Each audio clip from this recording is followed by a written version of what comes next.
Hello, hello, hello. This is Adrienne Berg, and this is The Ageless Traveler. And one thing that every podcaster will tell you is they went in this type of podcast, whatever topic they picked, because they are interested in it. And the one thing that is so much on my mind, has been on my mind since I'm 11 years old, is will I ever have a home in another country? I once said to my friend in college, I'd like to have a country house. And she said, which country? So that's exactly how I've been. And so you can't imagine how thrilled I am today to have Jennifer Stevens here with us. She's the author of Live Better Overseas, Hidden Places and Surprising Ways You Can Spend Less, Live Richer, and Thrive Abroad. She's also from a group that is very dear to my heart as well, and that's International Living. She's one of their executive editors. And you've heard other folks from International Living on. So thank you, Jennifer, for being with us today.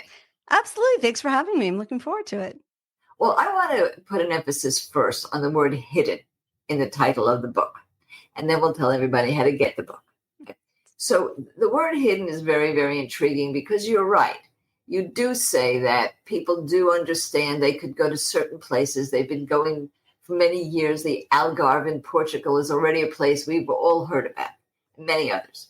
But you've got some other takes on this. More people are traveling than ever before. The number of people, Americans with a passport has increased. Oh my gosh, I think it was some less than 10% 30 years ago. And now it's something like 50% of Americans have passports. And so there are just more people out and about. And so I think, and then in addition, we add social media into the mix, and people, all these sort of influencers are following each other around and broadcasting from the same places, literally sometimes at the same spot. And over so, and over. As a result, places are becoming over touristed, and you're finding you're getting pushback.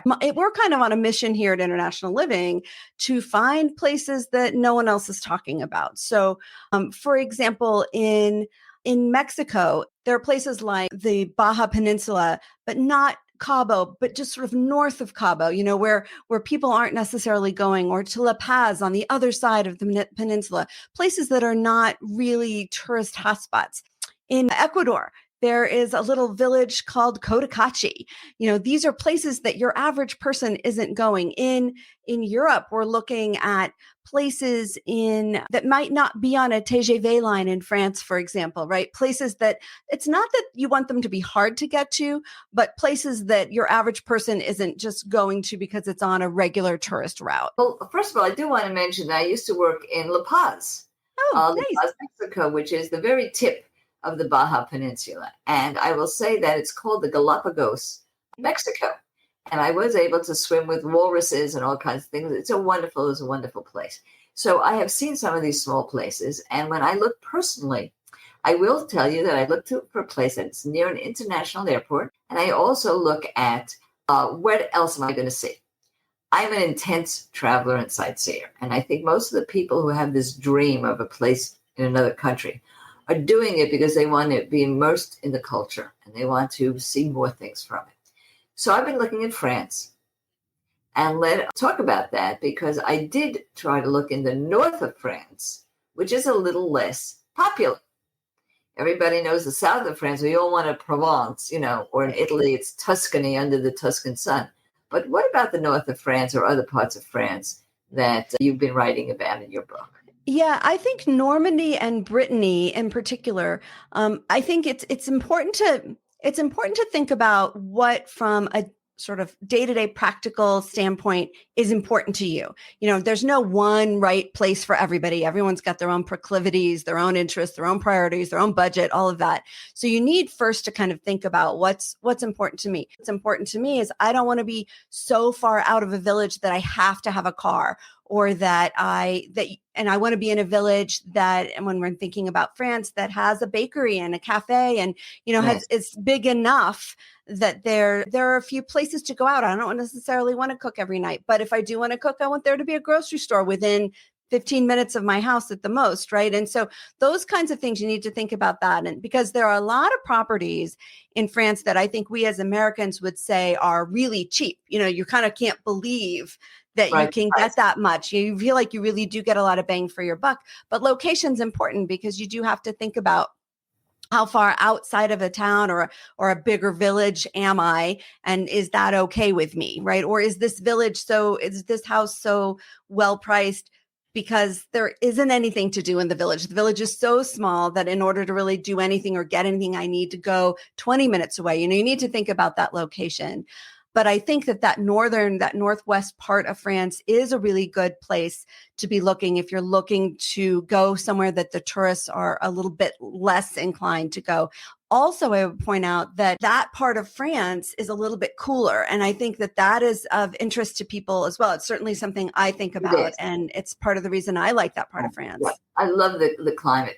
So now let me get to some of the nitty gritty things that are most important to the older adult trying to really think about this. Number one is climate. Is it good for your health? Number two is healthcare. Mm-hmm. Now, I know you do a lot of coverage of that in international living, and I'm pretty sure that as you have this initiative on looking for hidden places that aren't overused, you're looking also to see when there's healthcare services around. Social Security follows us, but our Medicare does not. So we do need to be covered. What's been the experience there? Yeah. So if you're looking to go part-time, you really do need to arrange to have insurance for yourself, travel insurance that will cover you for the time that you're away. Now, keeping in mind that in most places, certainly the places we're writing about at International Living, but pretty much I almost want to say everywhere else in the world, the cost of medical care is less expensive than in the United States. And so even if you are paying out of pocket and going to be reimbursed by your insurance, that your travel and health insurance that you've arranged for your part-time trip, your part-time, existence someplace else, even if you're paying up front for that, it's likely to cost you a lot less than it would in the United States. Now, if you're going to be permanently resident someplace, in many countries, I wouldn't say necessarily every single one of the places we write about, but the vast majority, if you are permanently resident in a place, you can access the local healthcare system. And then your healthcare becomes much, much less expensive than it would be in the US. And normally when you're moving to a country, if you're really moving full time, it'll take a certain amount of time before you can qualify for that local health system. So in any event, you would need to go with some health insurance coverage that travel insurance that you've arranged for ahead of time. But in France, for example, if you're going to be permanently resident there, within 3 months of being on the ground, you're eligible to participate in the French healthcare system. And that's on the permanent side. Now let's get to the temporary side. There's two other points I want to make here, particularly for retirees. One is that if it is a second home, and many retirees tell me that they are interested in a second home that's beautiful and they want their children to use it. They're adult kids. They'll be also staying empty sometime. So there you've got insurance for the place itself, which is something that you would get on the ground.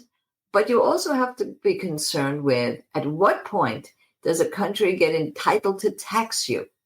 You'll be paying your U.S. taxes anyway. Where does the danger lie in double taxation? So this is a rather complicated question, but let me say I'm not a tax professional, but we have a lot of coverage about this that is pointed at specific countries on the International Living website and internationalliving.com. And I would suggest everybody dive into the specifics there. But in macro, let me answer your question for you. As an American citizen, you must file your U.S. taxes no matter where in the world you live, and you will pay your tax on your worldwide income. So unless you denounce your U.S. citizenship and no longer a U.S. citizen, you will be required to file a U.S. tax return. So just to say that. Now, whether or not you owe the money or not depends on, what your income is and so on. But, and this is a group that will not be renouncing citizenship. Right. We are looking for a nice second home abroad. So in this case, it depends on what visa you are holding when you go in. If you're just going in as a tourist, you've bought in many countries, you can simply buy a property. You don't need to necessarily live there. Most places are happy to have you own the property. You will owe some property tax on it. It's usually much, much lower than what we pay in the United States. I mean, in France, on a house that maybe is a $200,000 property, owe a few $100s for the year. I mean, it's really much, much considerably lower and in most places than it is in the US. And so that might be all you owe, because that's it. If you're not earning any income against that house. If you're renting it out, then you may incur local taxes based on the income that you're earning in that country on the ground. And it's possible then that you would need to pay US taxes on that. But most countries that we are recommending people spend time in, there is a double taxation agreement with the United States and those other countries. And so you're typically only paying tax once. Again, I'm not a tax professional. It's going to depend on your situation and how you hold that property. Is it a corporation that holds the property? Do you hold it individually? That'll depend, that will affect how your taxes are paid. Yeah. So I don't hold this against me, but I'm a lawyer and we used to do a lot of asset protection work back in the day. So what was interesting was that in some countries, and I know that International Living really does have a lot of information on it. Back in the day, I wrote some of it. Oh, that's great. So very often, if you do have to pay taxes, you actually have a tax deduction for foreign taxes that you had to pay on your own income tax return. Right. But again, I've been out of the loop for a while and things do change. So what you're going to want to do is have a notary, they called it a notaire, a notary, an attorney, before you do anything. And before I take a break, and it's as hard for me as it is for you, don't fall in love with the wallpaper. You're going to look at a place and it's adorable and it's got the tree in the front and you can pick your own olives and oh my God. And then you find out that there's going to be a cesspool built next door and it's a little late to find that out. So yes, you have to do a lot of your homework. But you did say the magic word, which was, what if you're making income and then you may have to pay taxes? Well, we all expect that. So when we come back, I do want to talk about the possibility of income-producing properties in places like Spain. We hear about it all the time, places where tourists really do go. You're almost Airbnb-ing what you purchased. So don't you guys go anywhere. If you've been thinking about a cruise, I've definitely got you covered with Cruises It. Now, we have just become affiliated with them. And who are they? Well, Cruises It is the top agency for all the main cruise lines and some of the less known cruise lines as well. Cruises It has access to booking space that's been open years in advance. So you can get the best cabins. That's just number one. But they also make the prices lower. The cruise lines give Cruises It their own exclusive agency discounts. And if you're not from the cruise line, they have their own agency discounts that would apply as well. So you get both any discounts you would normally get on the cruise line, plus additional discounts that are given exclusively to Cruises It because they bring in so much business. On top of all those discount perks, when you book with them, you get the best rate guaranteed. And this is because Cruise Fair Watch system takes place. Now, what Cruises It does is it tracks the pricing until the final payment date. So you keep in mind that to get the best rate guaranteed, you have to use my site. We have affiliated with them specifically. I sat down, I met with them in Tucson, Arizona. I met with Marianne Weather. We're now become good friends. She gave me a direct line. Not only a link, which you can certainly use right away, but if you have questions, even a specific phone number. Cruises It offers this not just to anyone that is one of our followers, but if you have friends and family, you can bring them in too. So just take a look at the show notes and you will see our dedicated phone line and our dedicated link. Happy sailing.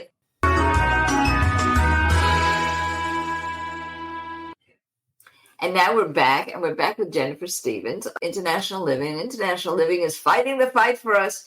They have a campaign to find hidden places we can still afford, that's still wonderful, that isn't over-touristed, and that's welcoming. And Jennifer has done some of that work. Do read Live Better Overseas, Hidden Places, and Surprising Ways You Can Spend Less, Live Richer, and Thrive Abroad. So live richer, we know. We know if the pound or the dollar is strong against foreign currencies, not so strong at the moment, but if it is, that's helpful. We know that things are cheaper. You mentioned healthcare, but so is food, lifestyle, so on. I've seen beautiful places that are 60,000 American dollars for the whole house, and there could be 2 or 3 bedrooms. I just saw one, of course, it's online. I fell in love with the wallpaper, but it was 47,000 euros. And it was very nice. It was in Italy. So you dream about this and you say, wait a minute, I'm only going to be there 3 months out of the year or whatever. Can I rent them? Is it rentable? And there are some places that are purpose-built for that. Yes. Particularly in Spain and particularly in warmer climates with beaches and so on. So tell us, make that distinction for us, the lone home in France or Tuscany versus the condominium complex in Spain or Portugal. Yeah. And, I think it's probably the same thing in a way in the United States. If you're going to have a one-off little cottage somewhere in a village and you're not going to be there hardly at all, right? And you decide that you want to rent it out when you or your family's not using it, you really need to have somebody on the ground who can manage it for you. And I mean, unless you speak the language fluently and you're ready to tend to it, and even if you're ready to do that, things go wrong, right? Something breaks and someone needs to be on the ground to take care of it. So and that's perfectly possible to do that. There are property management companies all over the world, certainly in Europe, that will manage a place for you. And you can do that and pay them 10% or whatever the percentage may end up being in your particular situation, and they'll take care of it.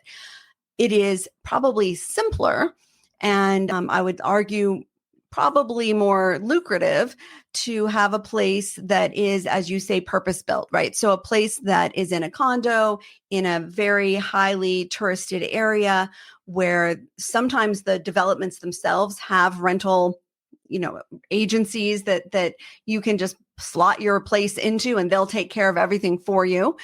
Otherwise, you can certainly just engage somebody to manage your place for you. There are definitely pluses and I suppose minuses to doing that as well. If your dream is to have a little teeny, not teeny, but a little place in France that's all your own, you're not going to be happy with a condo overlooking the beach in the south of Spain. But if your primary purpose is income, then I would suggest that is something you should really look at. We write about all kinds of these things, from run the gamut.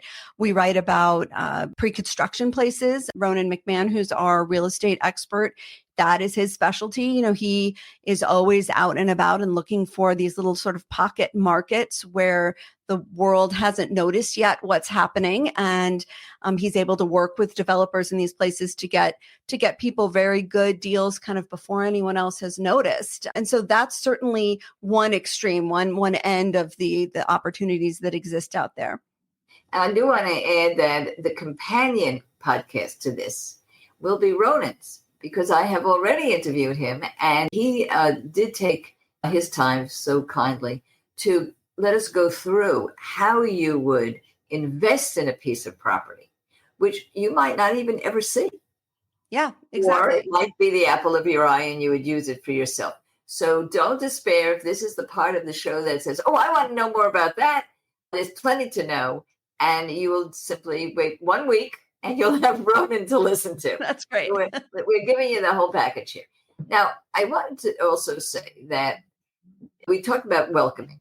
There's a big difference going into a place like we spoke about, a condominium, which frankly, I live in Palm Springs. They all look exactly, I could, if they magic carpet brought me into Spain and dropped me into these places, I wouldn't know that I moved because they look exactly like the gated communities with the pools and the condos.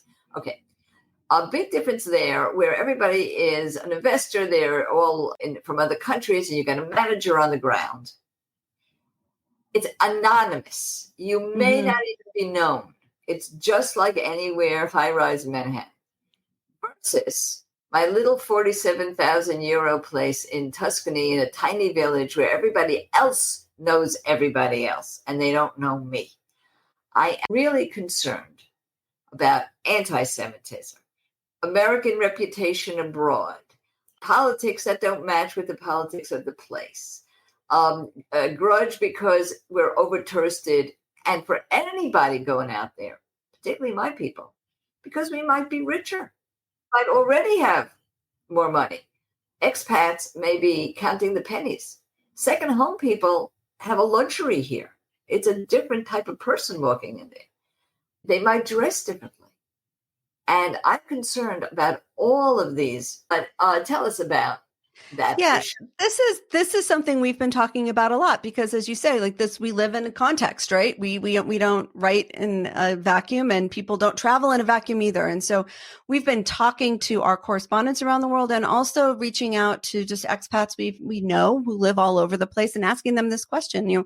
First of all, are Americans welcome where you are? Are you feeling this pushback in any way? And I will say that to the last, the good news is that if you go into a country, whether you're going to be living there full time or part time, and you are genuinely both curious about the place and interested in becoming part of that community, even if you're not there full time, that goes a long way to your acceptance in that community. And so that it requires things like making an attempt to learn the local language, right? Don't assume everyone's going to speak English. I will say around the world, most people are so friendly if you just try. You don't have to be perfect. You really don't, but it is respectful of the local culture and your neighbors to try to learn their language. And so I always say, you don't need to be perfect. You just need to know enough to sort of get your wants and your needs met, and be respectful of the mores of the place that you're living. But in addition, I think it's really important to try to be involved in your community. Certainly you want to know who your neighbors are, just the way you would here in the US if you were in the US. But also, are there ways you can be involved? Find out. When you make friends with your neighbors, you'll begin to see like, oh, where are you off to? Oh, I'm going down because I volunteer at this thing every week. Well, can I come with you? Well, sure you can, right? This is how you become integrated and how you don't feel that pushback. I think if you swoop in with a privileged point of view or worldview, you may encounter people that aren't overly impressed with you. And you won't have as good a time. Because exactly. You absolutely won't have as good a time. What do you, if you're an observer, you may as well take a group tour. I was in the Peace Corps in Africa when I was young. And, talk about an immersion, talk about, learning the language, finding how interesting a culture that is so shockingly different than the culture you grew up with can be, and how accepting people can be. I think a lot of that comes from just being curious about it and honoring the culture, not saying, oh, that's not how we do it, but instead saying, how interesting, like, who knew that people do things this way? When you think about buying something abroad or moving abroad even, the first thing that comes to mind is all the technicalities. And we will talk about that after this break. We already talked about taxes and healthcare and these technical things. But that, at the end of the day, those get resolved. What doesn't get resolved is, did you pick the right place? Yeah. If you are a person who just is going there because you've got this idea in your mind that it would be really, really cool, and you could use it as a base to go see other places and never get part of the community, that could be a problem. As I said, if there are purpose-built places like that, no problem. But here, I was in Assisi, and I love Assisi. It's a beautiful part of it. I like Assisi as well. It's really looked at as a place to buy a second place because it's not the least expensive. But they had a fete. They had an outdoor play. And I went to it. And the only people who were not from the town that went to it was us. And it was amazing how fast we got accepted as if we lived there. Why? Because we went to something that was local. Yeah. And we showed up and we bought a T-shirt, and we were wearing the same T-shirt as everybody else was wearing. And we were eating the food as everybody. And we just had a great time. And it was a place where the next day we decided to stay an extra 2 weeks. Oh, nice. And the same thing happened over and over again. And you have to pay attention to that. And of course, if it's a place with expats, this is really important. If it's a place where there's a lot of expats, they have a newsletter. All expat communities have newsletters, and you can subscribe to it even when you're home and you go home. So that's for the person who is just the dilettante, I'll call us, that has a place, but you can still stay in touch and be part of it. If you don't want to do that at all, I would suggest you do take one of these purpose-built condos, and you can stay as anonymous as you want, and it's fine. So yeah, I would agree with that. But I would also agree with your assessment that it's more fun when you make an effort to get to know what's going on locally. And you go to the same bakery in the morning, and you go and you kind of start learning, you start meeting the same people, and you become part of the community, even if you're not there full time, even if you're just there for a few weeks. And you learn the language faster. Yeah, but I'll also say I had a friend who spoke 8 languages. She lived in many countries. She used to say, if I can find my hairdresser and my butcher, I'm home. Yeah. Find your local places and you're home. So when we come back, I want to challenge you on something that is in the title of your book, Jennifer. And what it says is, live better overseas. Live better overseas, hidden places, and surprising, that's the word, surprising ways you can spend less. I'd like to be surprised. That's how I can spend less. Now, before we take a little break, tell everybody how to get the book. Yeah, we have our book on the International Living website at internationalliving.com. Right on the front page, it has a button that you can press, and it will give you all the information about the book and how to get it. Yes, and of course, it'll be in our show notes as well. Great. And also all of the variety of websites that have to do with international living, because there's really is a lot to learn. Don't you guys go anywhere. We'll be right back.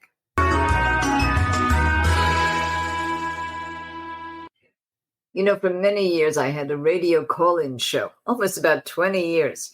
I'm very used to hearing your questions and answering them. And if I can't do that, I have a battalion of experts who can.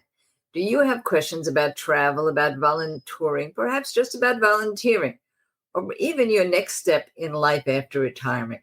Well, if you have those questions, please ask Adrian. Very simple to do it. Go to fanlist.com/agelesstraveler. That's fanlist.com/agelesstraveler. You'll see it in the show notes.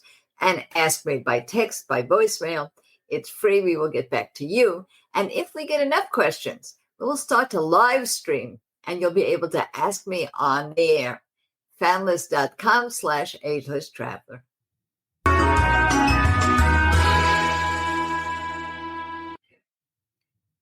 And now, as promised, we're back with Jennifer Stevens, and she's got a few, I call them trigger words, in the title of her book. This was thought out. One of them was the hidden places, and it's part of an initiative. So you'll see a lot of places you didn't think about. You mentioned Guatemala and small towns. It's not so much that we didn't think about the countries. We just didn't think of the places. My favorite, which is northern France. And we'll talk about Portugal as part of another show, too. So we'll be covering that. But surprising ways that you could save money. One is the cost of the property, but what are other ways that might be less expensive? When I go to France, I can't afford the hotels. Yeah, well, that's the thing. I think that something that surprises people regularly is that just the cost of everyday life is so much less expensive in other places. And the US is getting more expensive. And so anything from, for example, this is an example I regularly use, fresh fruits and vegetables. In a lot of the world, that is much more affordable than processed food. Well, in the United States, it tends to be flipped. It's cheaper to go and buy something processed than it is to go into the fresh vegetable section of the grocery store and fill up your cart. Whereas if you're in Costa Rica or in Nicaragua or in Panama, you can go to the market and get, bags full of fresh fruits and vegetables, and it will cost you, $10 for 2 giant bags of fresh stuff that's grown within, 10 miles of where you are. And so I think that does surprise people, because it isn't the perception that most people have. This sort of thing that would cost us a lot at Whole Foods doesn't cost very much there. And so the quality of what you're eating, the quality of that sort of day-to-day experience is so much higher than it would be at the same price in the United States. I think that is fundamentally surprises people. I do want to wrap up on one of these things, and that is making the move. How is it actually done? Do you get a realtor first? Do you get a lawyer first? What's the mechanics of this?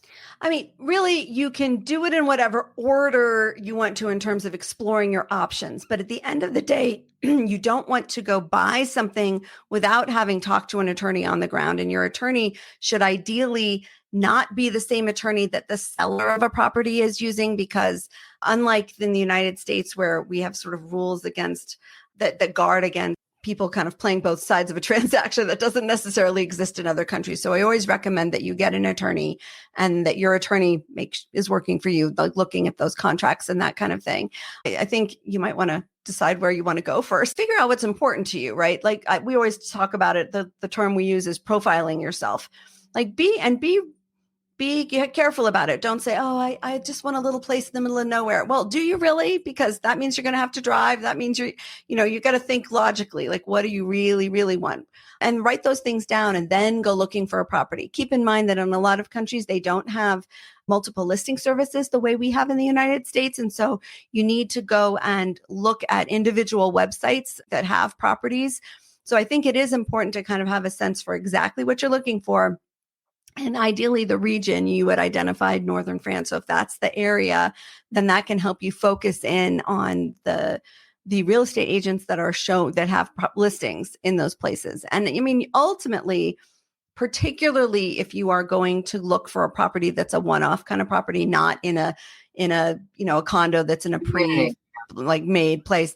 If you're going to go look for something individual, you really need to go see it for yourself. You really do. Now, if you're doing something in a condo that has hundreds of units and stuff, you could potentially do that without seeing it, and maybe, never see it. Though, of course, I think everyone tuning in here wants to go and be in the places, right? You want to travel. So 2 personal questions on location. I'm always seeing Italy for $1. Buy a house for $1, and International Living does these very well. So if I read one of your articles, it says, this is great. It was a little painful, but we will never regret it. Another one, I'm sorry I ever got involved. I'd like to kill myself. Right. So there are a million different ways to create an international life for yourself. As regards to the €1 homes in Italy or €1 home anywhere, because France is doing this now too, some villages, I would say what we have discovered is that they're probably not the best deals, because a lot of the time those properties are in such disrepair that you are better off buying a property that's somewhere between 30,000 and 60,000 euro that needs fixing up, because you're going to spend that money on your €1 home. Like that money's, it doesn't really just cost €1. Some require you to put 75,000 American dollars. Exactly. And so you're better off buying, in our estimation, buying a property that isn't in as poor shape as it would be one of those €1 places. So, and you can get amazing places. There's a village called, I think it's Musumelli in Italy and Sicily, that there are a gazillion homes for sale, and anywhere from 35,000 to 65, 70,000 euro and in there. And I mean, they need work, but some of them just need cosmetic. I mean, you need to sweep out and clean them out and do some paint and put in some kitchen, but they're habitable. You could live in it while you were doing that. Whereas in a lot of the €1 homes, that's not the case. Yeah. So that was my second question. I've seen many that whet my appetite all over. And I know, because I've owned 11 homes, but what if I'm in France? I don't speak a word of that. How easy is it to get people to come in and do your wallpaper and your painting and your plumbing? I mean, I think it depends on the location, right? It's going to depend on your village, but I do think it's important to have a relationship with the person, the realtor, or whoever it is you've been working with to get that property, and ask them, right? That person, ideally you're working with someone who speaks some English. If you don't speak any, I speak French, so I could work with someone who doesn't. But if you don't, you're going to want to have somebody who speaks some English, and they're going to have people that they like, people that they use, that they recommend. Yet another reason to get to know your neighbors, right? Because they will know people. Like the people in your community will be able to help you find those folks that you need to fix a place up. And to finish it with the same issue, one of the solutions to somebody like myself that really is not good at languages is just to go to a place that's predominantly English speaking. Yes. So I asked Ronan, those of you who heard the show know that we'll be having him on next week, because he is the international living expert on investing. Mm-hmm. I said to him, Ronan, I think I should have a place in England. And he said, no, you shouldn't, because he's very investment minded. But what do you think? So International Living headquarters is in Ireland. Yeah. And you did a lot of research on these hidden gems. Did you find any in the UK, any part of the UK? It is on our radar. We've been writing about Scotland, interestingly enough, and the borderlands in Scotland, that places that are a little less touristed. And so it's on our radar. Stay tuned through the end of 2025 and 2026, because we're getting there. Well, it's interesting. I go to the Edinburgh Festival every year, and I usually start in London. We drive through the borderlands. And when I first saw them, I didn't know there was such a thing as borderlands. But they have history and lore and mythology and an incredible depth of fantasy literature. It's a terrific part of the world. And as you say, this would be a hidden. Yeah, and we've got a couple stories. There's one in the, I want to say, August issue that just is coming out in a few days, and then there's another one we did a couple months back that in the magazine that is about that part of Scotland. It's very interesting. It's compelling. Very interesting. It's not it ain't the Highlands, folks. No, it isn't. It isn't. You should go see it. So we thank you so much, Jennifer. We will have how to get the book, but the easiest way. Tell us one more time the best way and easiest way to get your book. Yeah, absolutely. Go to internationalliving.com. On the front page there, on the main page of the website, you'll see a button for it. And also, if you go up to our countries tab, like up at the top, you can look at the drop down, and there it has our hidden places area, and you can find lots of our coverage. And we're continuing to add to that. So yeah, I hope everyone will give it a check out. We've got a free e-letter that goes every day that, again, doesn't cost anything. If you don't like it, you can unsubscribe. But if you're interested in the sort of thing we've talked about, I hope you will subscribe to our daily postcards. Well, it's a wonderful possibility, and it's still a gleam in my eye. But for everybody else, you know what I'm going to say? Never stop traveling.